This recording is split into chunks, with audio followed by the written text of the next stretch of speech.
Hey guys, it's Sam, and this is my spoilery discussion for Daisy Jones and the Six by Taylor Jenkins Reid. As I said, this video will have spoilers in it, so I will link my spoiler-free review on the screen, so go and check that out if you haven't read this book already. Like I mentioned in my review, I kind of feel like this is the discussion video where I'm going to talk about like the gossipy elements of this like story, because there's so many things about this like fictional cast of characters that it's written in a way that like you kind of want to talk. It's like an expose, so it's written in a way that you want to kind of talk about what happened and the different like relationships and stuff like that. So first off, I found it interesting, but I kind of knew this, like people had like sort of whispered this before I even read this. I mean, not whispered, like they talked about it, but the element of them being like all in a way sometimes kind of unlikable was really interesting, because this is a cast of, you know, heavy like drug users, a lot of them, you know, especially like Billy and Daisy and that whole like headbutting thing that they have. You know, Daisy especially as a character is very hard to like, especially if you have any past history with somebody who was a drug addict, which I do have. It's kind of just like I see what you're doing and you're like destroying everyone's life and you are sick, but like that's not an excuse for the damage, like just the whirlwind of damage that you're causing and just all of that. So that was really hard to pull for Daisy and Billy, because Billy was such an ass and he was like so unobservant of other people around him, and like I liked his narration, but also he might have been one of the most unreliable of all the narrators, because he is definitely trying to like paint himself in a slightly better light. I think he, as the time goes on in the story, he gets out of that a bit, and for good reason. I'll talk about that reasoning I think later on, but he is just like, you're just like, oh, you're so unobservant in the things that you're doing, and like, why can't you guys just talk a little bit more on all of that? So it was interesting, because usually when I have like an angsty story that pulls at my heart, I really feel for and I'm pulling for the characters. And while this was an angsty story that pulled at my heart with like the Daisy Billy just like drama, I wasn't really pulling for them. Like I didn't want them to like work it out and get together, because I'm like, no, he, like, Camilla has been so great and he did stick with her and that was great. But like you have this sort of, these are two almost twin flames. It's a title that's thrown around a lot. You almost have these two twin flames of Daisy and Billy that are like stuck to each other, but they're not actually that good for each other, or they wouldn't be good for each other at that time.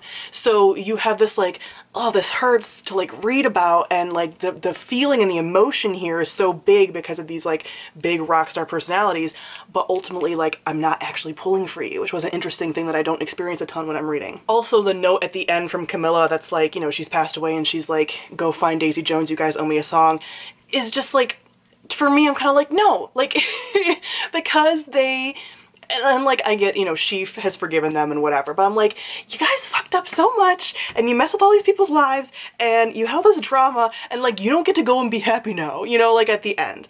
So that was just like me, and my thing. Like, I kind of didn't want them to get their like, maybe they get a second chance, because I wasn't really pulling for them, you know, through most of the story.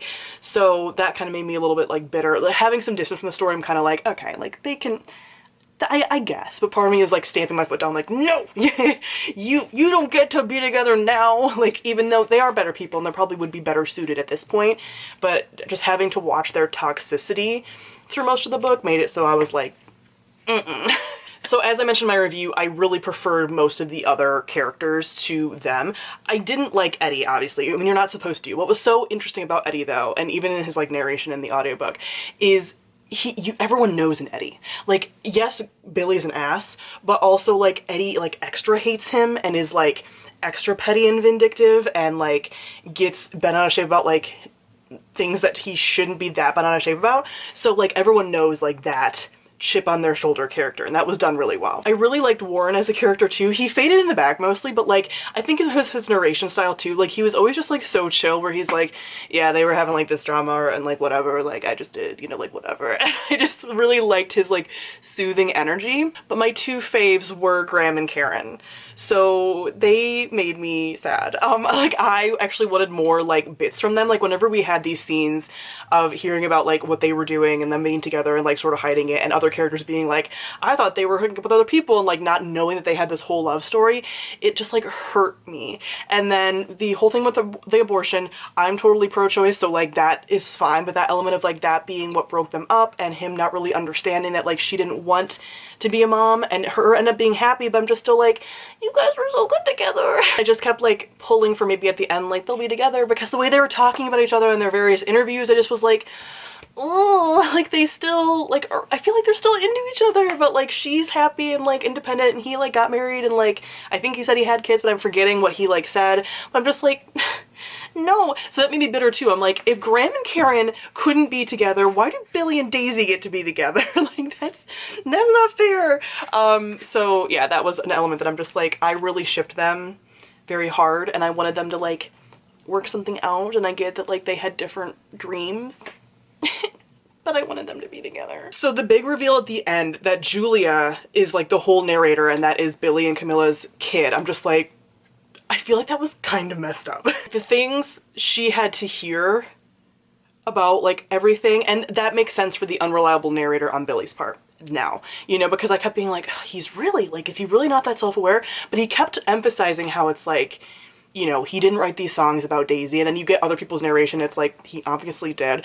And like, all of this stuff, and he kept just being like, nope, nope, nope, and then towards the end he was like, kinda, and then you realize like, well, he's probably trying to protect his kid. Like he didn't want his kid to know, you know, all the different bad things that he did, and all that stuff, and like, obviously she got to hear it from other people, but like, and her mom like passed away during the writing of the story and stuff. So yeah, that was an element of like, but then it makes sense for some of the unreliable narration style throughout as well. So of all the characters, as far as like the female characters and stuff, I did end up like kind of liking Daisy as like an individual, not so much like the toxicity in the group.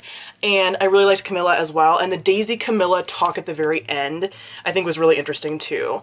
And it could have been like a really catty situation. That's what I liked about Camilla, is I felt like at the beginning I was like, oh, is she gonna be this like character that brings some drama in? And she's not. She's like very stable, very steady, and is like, here's what I'm gonna choose to do. I'm gonna choose to trust in you and everything, and it would just show like a very mature relationship and not like this catty dramatic thing that you see with a lot of like rock and roll relationships.